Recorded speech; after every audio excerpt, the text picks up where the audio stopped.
Apalagi di akhir zaman sekarang ini kan syubhat kan banyak ya. Dalam riwayat sampai dikatakan man lam ya'kulhu nalahu gubaruhu, yang nggak makan riba saja terkena debunya. Maka urusan zakat, urusan sedekah ini sangat penting sekali.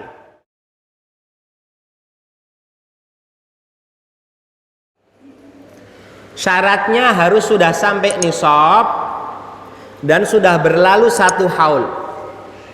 Nisabnya 20 dinar atau 200 dirham. 20 dinar kurang lebih 84 gram emas murni, 24 karat. Jadi kalau uang kita sudah sampai nominal, kalau diemaskan sudah sampai 84 gram emas, tidak tahu sekarang berapa. Kita tunggu 1 tahun lagi, 1 tahun komariah, bukan syamsiah. Kita tunggu 1 tahun lagi, baru kita lihat uangnya masih tembus nisab apa tidak. Kalau masih dikeluarkan 2,5%. Nisab, haul. Sama yang ketiga, kalau punya emas, bukan emas yang digunakan untuk perhiasan. Kalau perhiasan sebanyak apapun tidak wajib dizakati. Ini yang pertama. Kalau kita mau pakai ukuran nisabnya, nisab apa? Emas.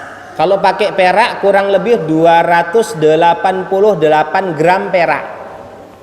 Itu tanda jatuhnya nominalnya lebih sedikit daripada emas. Sekarang banyak orang yang pakai standar nisabnya bukan emas tapi perak seperti itu. Tapi ya yang stabil sajalah, pakai emas, jangan pakai perak. Kalau perak nanti orang sedikit harta saja udah wajib zakat, itu dikeluarkan 2,5%. Itu yang pertama, emas dan perak. Yang kedua, binatang ternak. Kalau ini tidak usah kita bahas karena dipastikan di Indonesia tidak ada. Karena disyaratkan binatang ternak ini harus digembalakan di padang rumput bebas, bukan dengan dicarikan rumput atau dibelikan rumput. Yang seperti ini nanti namanya maklufah. Sedangkan yang wajib untuk dizakati adalah yang digembalakan secara bebas. Nabi SAW mengatakan fil ghanami sa'imatiz zakah, hanya ada pada kambing yang digembalakan saja zakat. Kebalikannya berarti kalau tidak digembalakan, artinya makanannya diberikan atau dibelikan atau dicarikan, maka statusnya nanti tidak wajib untuk dizakati, meskipun nanti kalau diperdagangkan masuk pada zakat perdagangan. Ini yang kedua. Dan dari binatang itu cuma 3 saja yang dizakati ya.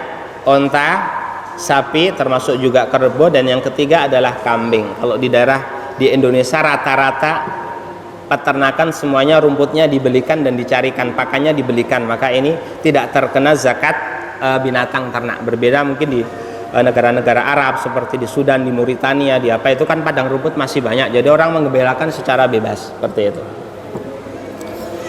Emas dan perak binatang. Yang ketiga adalah hasil pertanian. Hasil pertanian itu ada 2 macam, buah-buahan dan biji-bijian. Buah-buahannya juga di Indonesia tidak ada, korma sama anggur saja. Durian tidak wajib dizakati, mangga nggak wajib dizakati, rambutan tidak wajib dizakati.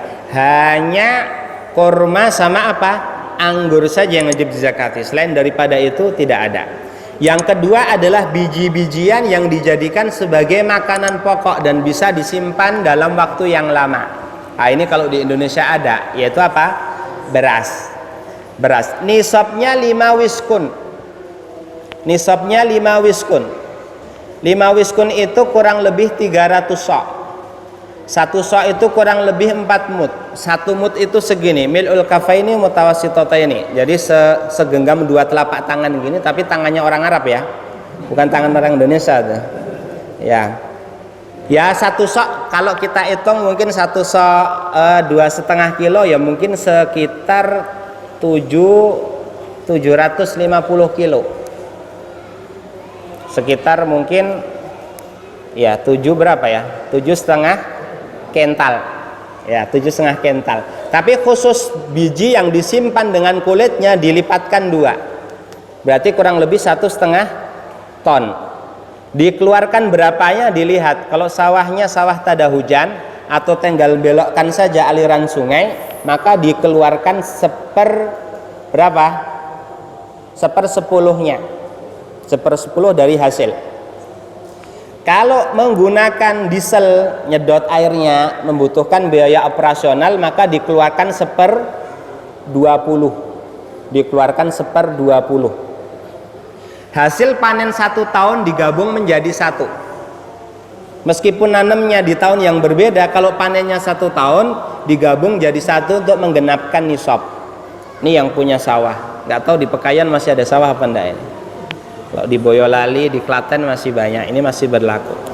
Biji-bijian. Yang keempat adalah barang dagangan. Barang apapun yang dijual oleh seseorang, maka nanti terkena zakat. Yang dizakati apa saja? Yang dizakati barang tersebut, barang yang ada di toko, barang yang ada di gudang, barang yang diutang sama orang belum dibayar tapi potensial untuk balik. Ada kan yang utang tapi enggak balik, utang ke Sumatera, udah ini enggak usah dihitung ini. Ya, uang yang ada di laci berapa, laba berapa digabung jadi 1, dikeluarkan 2,5%. Bedanya zakat perdagangan sama zakat emas dan perak. Kalau zakat emas dan perak atau zakat uang kalau sekarang itu ditunggu sampai nisab dulu, baru ditunggu 1 tahun, baru dilihat, oh iya masih tembus nisab, keluarkan 2,5%. Kalau zakat barang dagangan, dari mulai dia berdagang, perhitungan haulnya sudah berjalan. Terlepas modal awal sudah nisab apa belum nisab. Tapi 1 tahun hijriah kemudian dilihat, dari modal awal misalnya 30 juta, sekarang kalau dinominalkan berapa misalnya? Oh misalnya apa ya, counter HP, di situ barang yang di situ semuanya di total berapa barang dagangannya, laba yang ada di laci berapa, yang stok yang ada di gudang berapa, ternyata kalau di total sudah sampai 150 juta misalnya. Oh berarti sudah sampai nisab, dikeluarkan 2,5%, nggak ditunggu 1 tahun lagi. Ini bedanya zakat perdagangan dengan zakat emas dan perak. Yang keberapa tadi? Kelima dan keenam ini zakat tambang, barang tambang, dan zakat harta karun. Dan ini juga yang dizakati kalau dapatnya emas saja, emas atau perak. Dapat Gucci, dapat batu mulia yang lainnya tidak diwajibkan zakat, dan ini kayaknya tidak perlu kita ulas karena mungkin hampir tidak terjadi atau jarang terjadi di negara kita. Itu yang pertama, zakat mal. Yang zakat mal fungsinya untuk mensucikan harta kita, mensucikan harta kita, karena siapa tahu kita sudah menjaga betul untuk sesuai dengan syar'i, tapi terkadang mungkin masuk uang haram tanpa kita sadari. Penyuciannya dengan zakat mal ya, apalagi di akhir zaman sekarang ini kan syubhat kan banyak ya. Dalam riwayat sampai dikatakan man lam ya'kulhu nalahu gubaruhu, yang nggak makan riba saja terkena debunya. Maka urusan zakat, urusan sedekah ini sangat penting sekali.